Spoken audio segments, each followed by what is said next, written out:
Hey guys, Zomfox here, and today we're going on my Week 3 USFL betting picks on the money line, spread, and over-under. And, well, this week has a few intriguing games. Every single game, the team's the same record. There's the two undefeated teams, the two winless teams, and then both 1-1 teams, or all four 1-1 teams. So in terms of betting, this is definitely going to be a week where it's a lot of feeling. So without further ado, let's get started.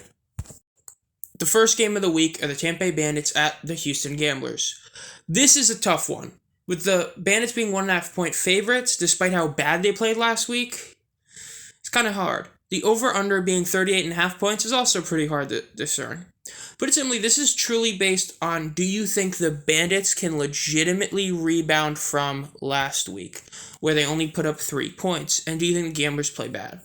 To put it simply, I don't see the Gamblers stalling on offense, whereas I can see the Bandits do it again, because, as in my Power Rankings video, they have literally played 2 out of 8 quarters, they've played good football. The rest of their offense has been terrible, and even their defense.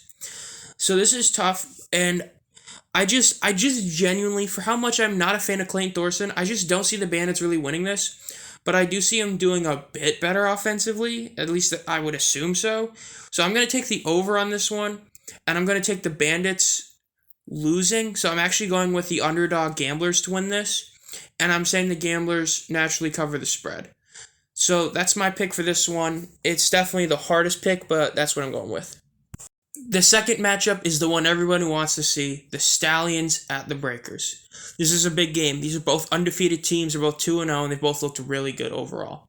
The Breakers are actually favorites in this game by 3.5 points, and the over-under is 44.5. I'm just going to say right now, I'm taking the over. I really do think that both these teams can score. Even though the Breakers' defense is incredibly solid, and the Stallions' defense has shown that it can put on work, I think that both these teams' offenses overall elevate the game a bit. And so for that, I'm taking the over. I think both these teams will score 22 points-ish.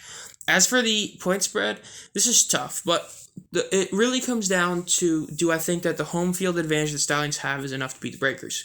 I said it in my Power Rankings. I think people are overrating the Breakers a little bit because of just how well... essentially, the Bandits were the consensus favorite. I've mentioned it. I believed in it at the beginning of the season.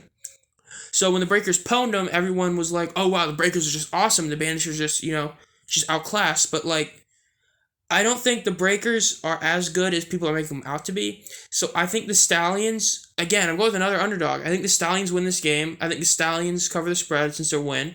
And I do think it's going to be over. I think Jamar Smith is going to win. And I think this Breakers end up losing their first game.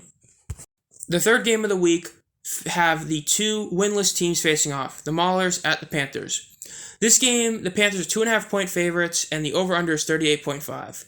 So far, the Panthers have shown their defense is awesome, and that their offense is not awesome. The Maulers have shown that they're a team, I guess. Their offense was pretty decent last week, a lot better than I think a lot of people expected them to be.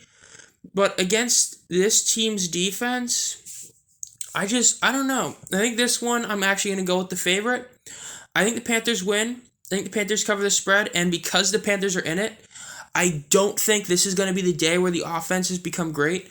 And I'm going to take the under on this one. I think the Panthers' defense continues to be elite. So I think the Panthers pretty much make everything go. They're going to win. They're going to win by more than 2.5 points. And the over-under is going to be under. The last game of the week face the Generals at the Stars. The Stars are 1.5-point favorites, and the over-under is 40.5. As I said, pretty much all these games are pretty hard to, pick which one. This is really hard. It's two teams where I have a lot of faith in their quarterbacks. It's two teams where their defense has been good enough. So I'm taking the over. That's first and foremost. I am taking the over in this one. But as for who wins and covers, that's where it's hard, because it's just one of those where I think it's hard to say. So for me, if I were to bet on this game, I would say this. I am going to say that the Generals cover the spread, but the Stars win. They're both underdog. They're both minus to win the game because it's close. So I'll just say that because it's pretty tough to actually think which one is going to win. And I could definitely see this being the first game where both teams are insanely close. Because I think as an actual quarterback, Brian Scott is the best in this game. But his fumbling will keep the Generals potentially in this game. So I think this could be the first game that results in a 1-point difference based on a team going for 2 or just it having ended like that is how I'm going to do it. I know it's kind of whack to view game with a 1-point difference, but I'd rather go 500 than go all in and lose, if you feel me. I know it's weird to say that, but like if you feel more confident in one or the other, I would do that. But it's just really hard to do this. So I say the Generals cover the spread, but the Stars win the game. And I do think this will be over. That I almost certain of. So those are my picks for the week 3. If you want to see my overall record, it's on screen now. I'm currently batting 500 exactly. My over-under has gone down a lot. It went down from 3-1 to 3-5. I was wrong on literally all 4 of them. As for the spread and money line, the spreads stay the same. It went from 2-2 to 4-4. But my money line has gone up from 2-2 to 5-3. As pretty much every team I picked, pretty much all of them are right.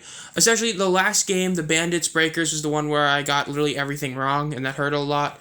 But my over-under, I'm really kind of shocked at it. I think I just kind of viewed a lot of teams to not gel on offense as much as they ended up doing.